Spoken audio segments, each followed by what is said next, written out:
Nicolas est devenu jongleur par goût pour le jeu et le spectacle. Mais son vrai métier, c'est le bâtiment.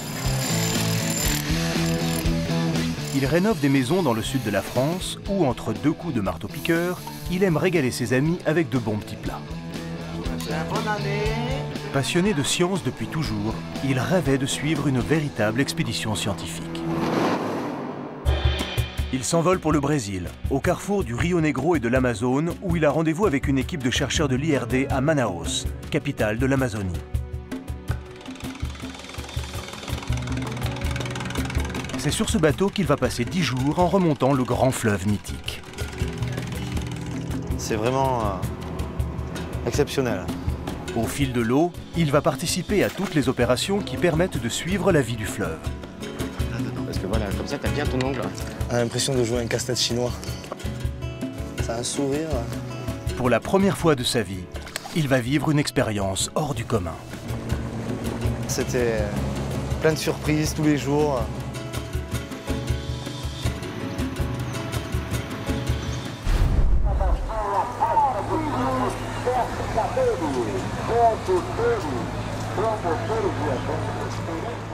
Nicolas vient d'arriver. Première étape, trouver le bateau. Grâce.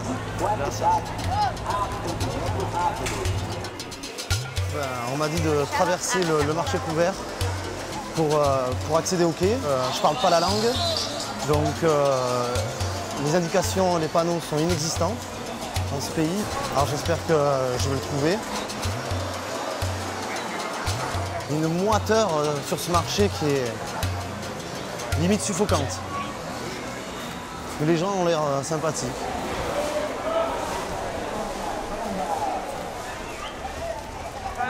Bon, j'ai trouvé l'embarcadère, il faut plus qu'à trouver le bateau maintenant.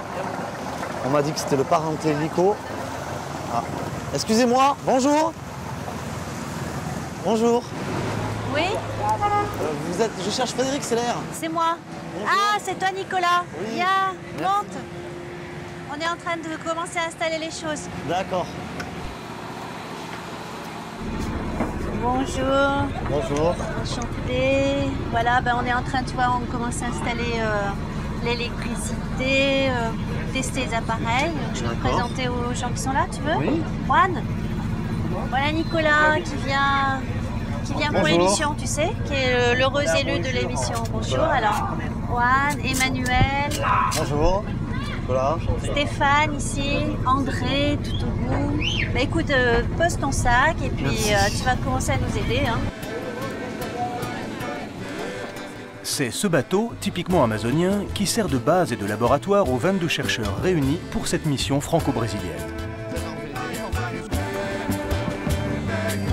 Ici, pas de cabine.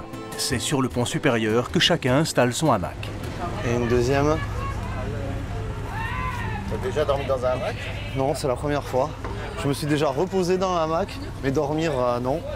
Et sur un bateau, encore moins. Donc, on verra ce soir. Hein.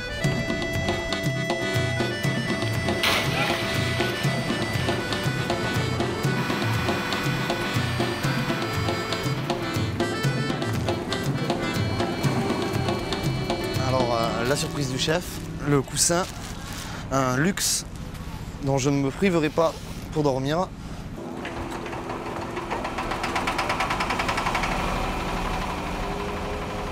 Ça y est, le grand départ. Voilà, on est parti pour plusieurs jours sur l'Amazone. Alors on va voir ce que va nous apprendre le fleuve avec les chercheurs et toute l'équipe. Le Parente Hélico remonte le grand fleuve Amazon. 6 heures de voyage, c'est plus qu'il n'en faut pour que la responsable de l'expédition, Frédéric Seller, présente à Nicolas les grands objectifs de la mission. L'objectif général, tu te souviens, c'est l'usage de l'eau, enjeu majeur, et le changement climatique. C'est dans les zones tropicales que ces données sont le moins bien connues. Donc, on se focalise sur le bassin de l'Amazone et on veut le modéliser. Alors pourquoi un modèle? Un modèle, ça sert à quoi? Ça sert d'abord à simplifier. La réalité, elle est complexe à l'infini.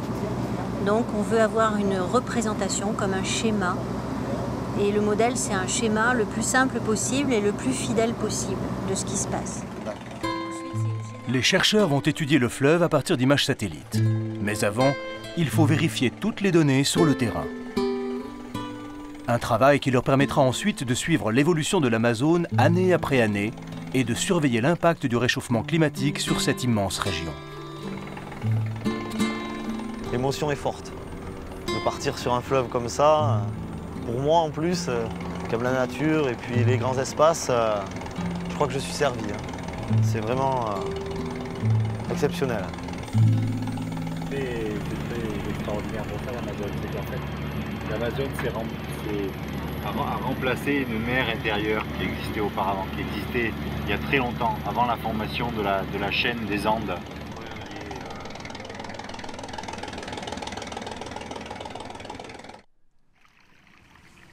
Dans la nuit, le bateau s'est installé dans une varzea, une des multiples zones inondables qui bordent l'Amazone. L'étude de ces varzeas se révèle incontournable pour bien comprendre le fragile écosystème amazonien. Nicolas, bien dormi. Pas trop mal. C'est un peu difficile. Mais ça va en fait. J'avais le poteau, alors je pouvais bloquer ma tête dès que ça commençait à tanguer un peu trop parce que dans le hamac c'était un peu délicat.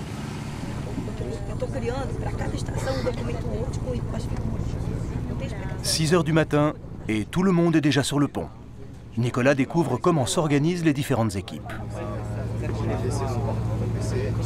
Bon briefing du matin, voilà, pour savoir comment se séparer, où vont les chercheurs, chacun de leur côté.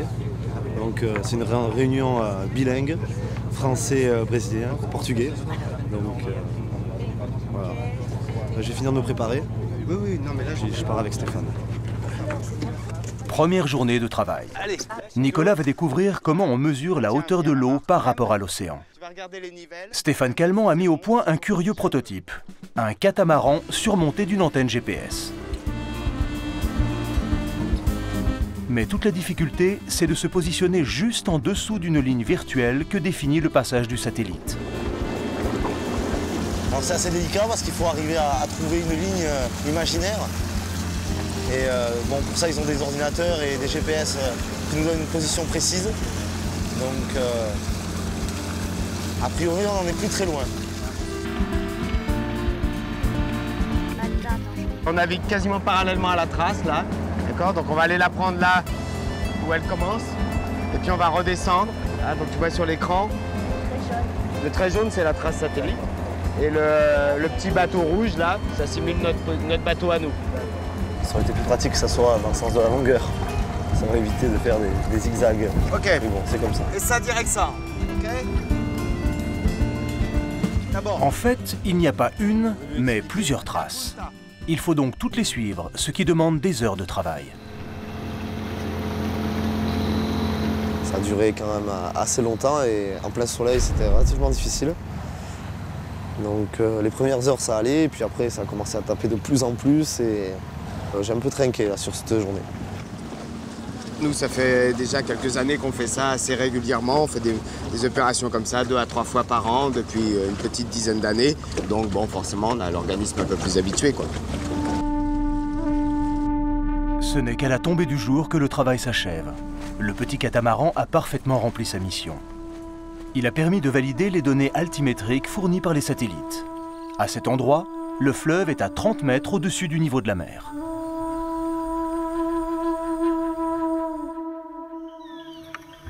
Seul moment de calme de la journée. Le compresseur du bateau et le moteur ne tournent pas.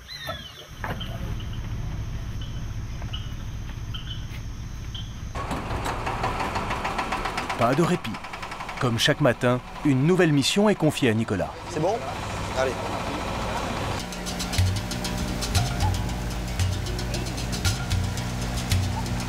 Frédéric Seller étudie la composition des sols qui entourent la zone inondable.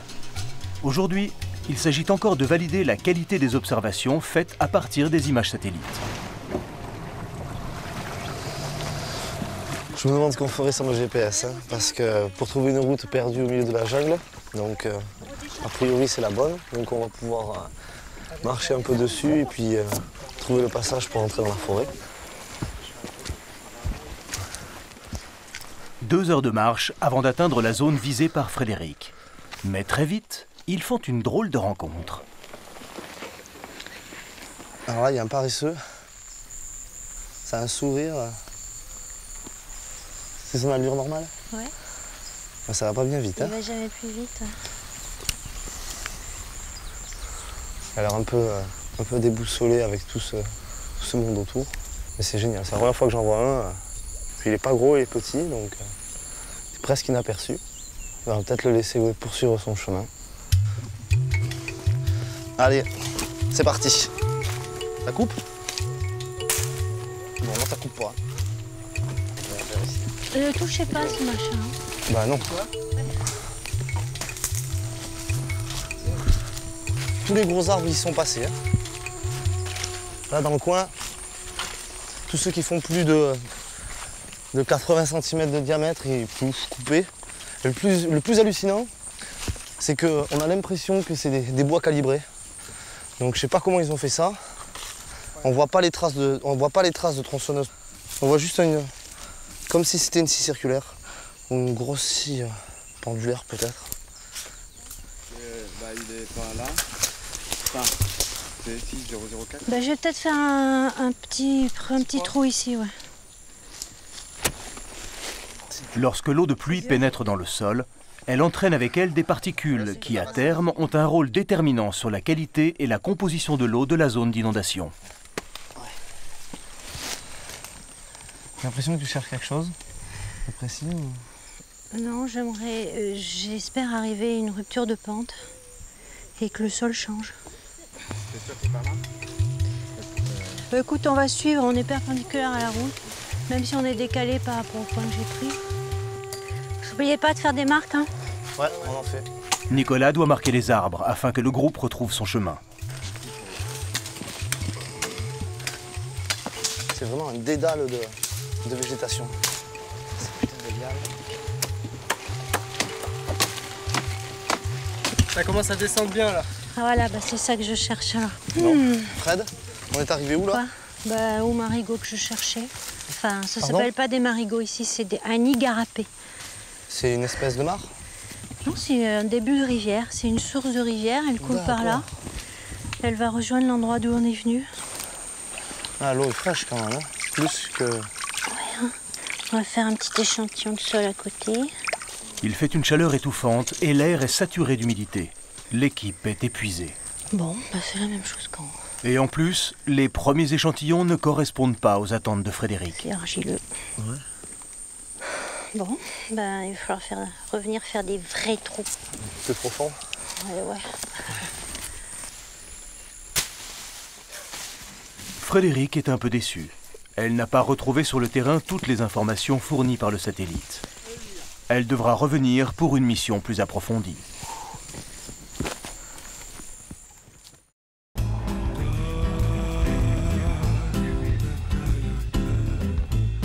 Ce matin, le bateau quitte le lac d'inondation, direction le fleuve Amazone.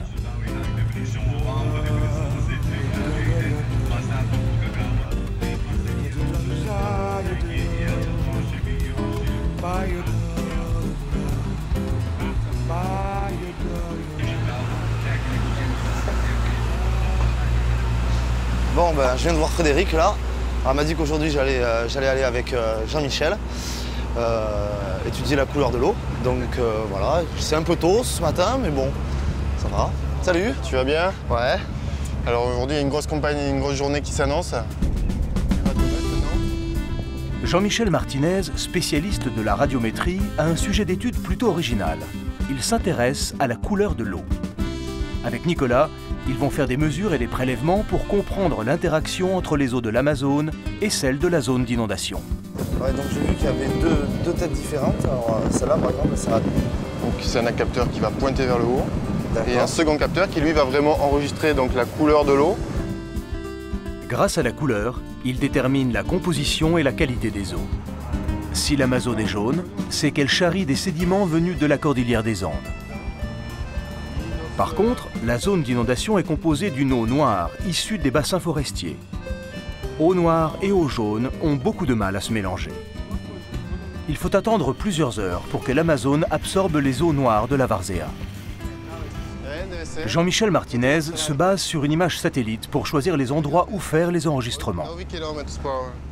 De son côté, Nicolas se charge des prélèvements. Oui, vous en prenez un. Ok, Nicolas.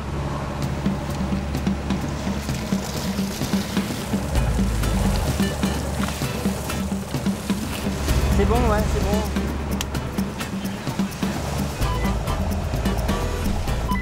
Ok.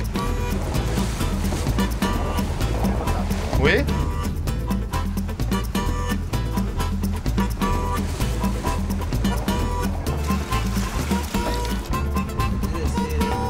Tu peux confirmer? Le boulot de chercheur, pour moi, c'était quand même quelque chose de... Il fallait du matériel sophistiqué, des choses carrées, et puis bon, on s'aperçoit qu'une bouteille d'eau, une barque attachée au bateau, et puis voilà, on fait les prélèvements, quoi. Dernier point.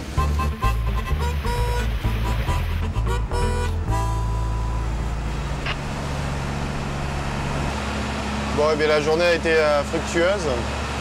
Les données de radiométrie avec l'appareil qui est au-dessus, sur le toit, sont acquises, sont de bonne qualité. Les prélèvements, grâce à Nicolas notamment, sont aussi de bonne qualité. C'est bon? Et les images satellites, grâce au ciel clair, elles seront bonnes aussi. Donc une fois de retour à Toulouse, on pourra corréler ça ensemble pour faire du bon travail.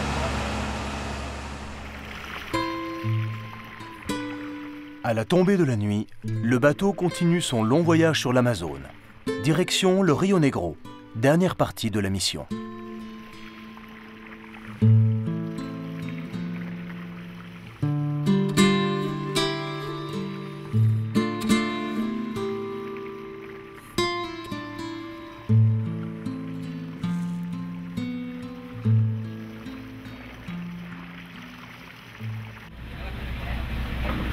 Ce matin, c'est le bruit de la pompe à fioul qui a réveillé toute l'équipe. Pas besoin d'accoster pour prendre de l'essence. La station est une barge en plein milieu du fleuve. C'est ici que Nicolas va faire une exceptionnelle rencontre avec le dauphin rose d'Amazonie, un des derniers dauphins d'eau douce du monde. C'est pas la forme du dauphin commun de mer, hein. Ils sont juste morts. J'ose pas trop les toucher. C'est vraiment génial.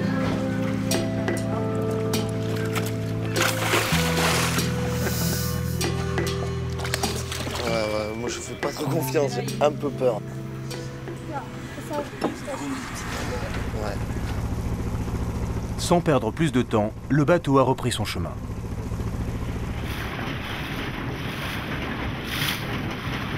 Il arrive maintenant à l'endroit où les eaux jaunes de l'Amazone rencontrent les eaux noires du Rio Negro. Alors on voit bien que l'Amazone bloque les eaux du Rio Negro, étant donné que l'Amazone a un débit beaucoup plus important que le Rio Negro. Mais on voit bien aussi que les deux eaux ne se mélangent pas, quoi. C'est ça, c'est stupéfiant. Là, ça fait vraiment une barrière naturelle. Puis ça s'étend sur plusieurs kilomètres, c'est vraiment fantastique. Fantastique. Je pensais pas que la nature était capable de faire des choses pareilles.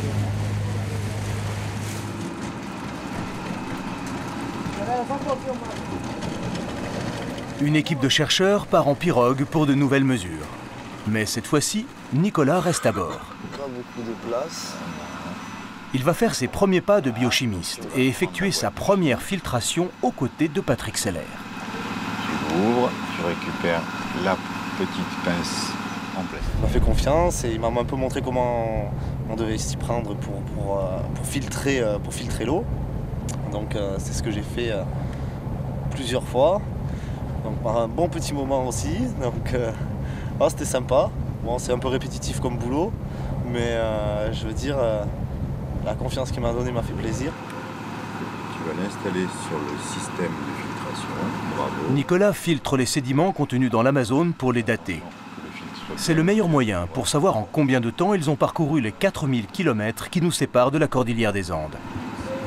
C'est une des responsabilités de chercheurs que d'essayer de faire passer aux gens qui nous écoutent et aux gens qui sont intéressés.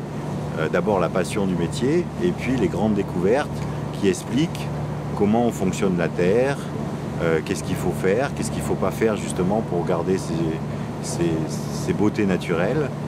Et quelqu'un comme Nicolas qui est très féru de science est vraiment un public exceptionnel pour ce genre de choses.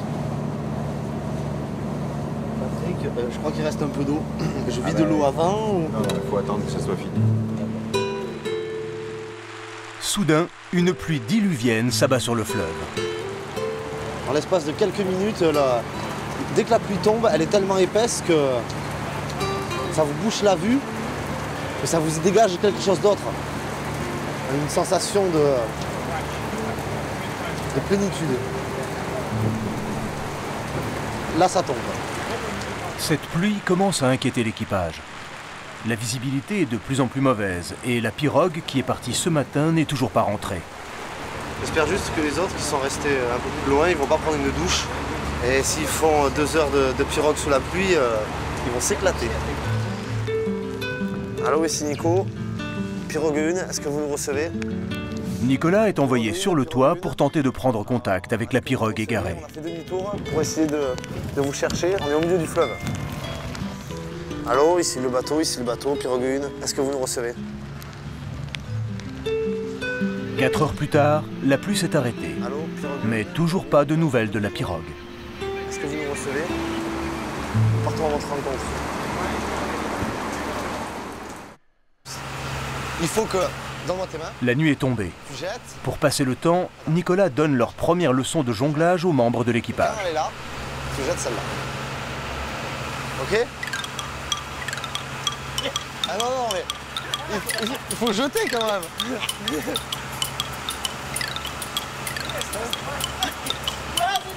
C'est pas top, hein?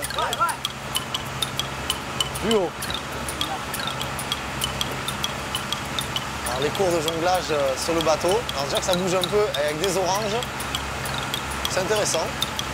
C'est des bons élèves.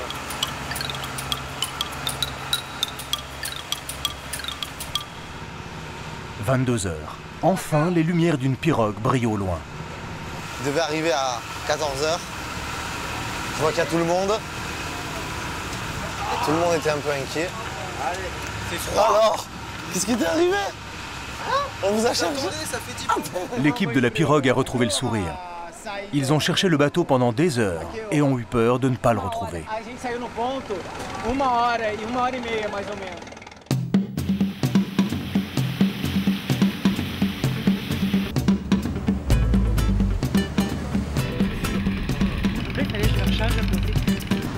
Nicolas. Ce matin, Nicolas va travailler avec Maurem Ramos Vieira, chercheur à l'Agence nationale de l'eau brésilienne. Il étudie grâce à son profileur le débit et la profondeur du fleuve. Tu vois, il est en train d'expliquer que c'est très différent de la Várzea. D'abord, les profondeurs sont beaucoup plus grandes. C'était dans les 7 mètres, là on est à 40 mètres de fond. Ce type de technologie est un bon exemple de la collaboration entre Français et Brésiliens. L'IRD conçoit ces outils utilisés ensuite par les chercheurs locaux. Une entraide qui dure déjà depuis une trentaine d'années.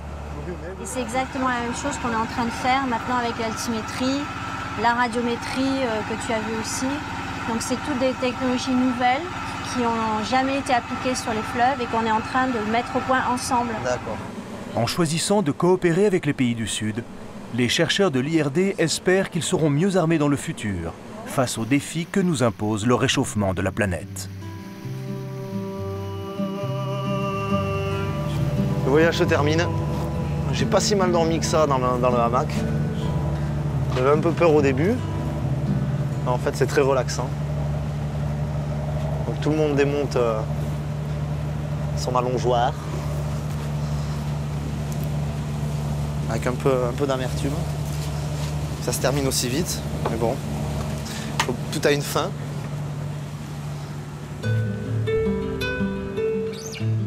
Cette mission, depuis le départ de Paris, c'était vraiment que du bonheur. C'était plein de surprises tous les jours. L'aspect scientifique a été passionnant, j'ai appris plein de choses. Donc tous les chercheurs m'ont fait confiance, m'ont fait participer à leurs expériences, m'ont bien expliqué. Donc sur ce point, c'était vraiment le rêve. Et puis ils ont un état d'esprit vraiment, je sais pas, c'est ouvert, sympathique. Dès qu'on s'intéresse à eux, à leur mode de fonctionnement, ils sont là, ils vous donnent. Et c'est vraiment génial, quoi. C'était vraiment exceptionnel.